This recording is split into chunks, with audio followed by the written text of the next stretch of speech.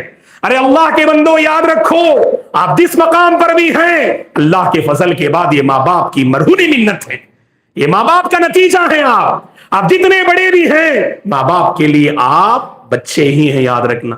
آپ کی عزت ماں باپ کی خدمت میں ہے، آپ کا فخر ماں باپ سے جڑنے میں ہے، یاد رکھو۔ آپ اگر ماں باپ کی خدمت کریں گے، نوجوان سمجھتے ہیں ہمارا جو پریسٹیج ہے اس کا کیا، ہماری ڈگری کا کیا، ہمارا مقام کیا۔ آپ معاشرے میں کتنے بڑے انسان کیوں نہ ہو، حقیقت میں بڑے اس وقت ہیں جب ماں باپ آپ سے راضی ہیں اور ماں باپ آپ سے خوش ہیں۔ ایک تو یہ مسئلہ ہے بچوں کا، اور ماں باپ سے میں ضرور کہوں گا یہ دعا ضرور کیجئے گا۔ یہ نبی ابراہیم کی دعا ہے، نبی ابراہیم کی دعا ہے، اسی لیے اللہ تعالیٰ نے ایسا فرما بردار بیٹا آپ کو عطا کیا۔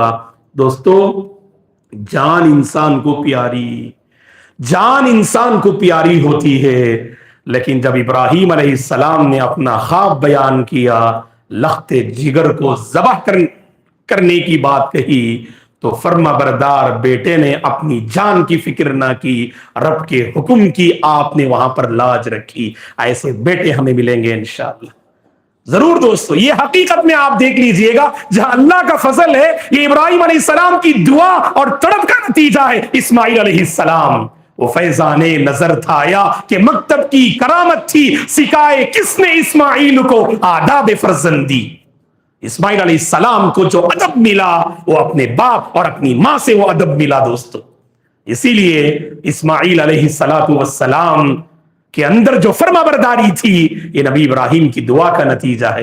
رب اجعلنی مقیم الصلاۃ ومن ذریتی ربنا وتقبل دعا۔ کتنی پیاری دعا دیکھو، اے اللہ مجھے، میری اولاد کو، میری نسل کو نماز قائم کرنے والا اور دین کا پابند بنا دے۔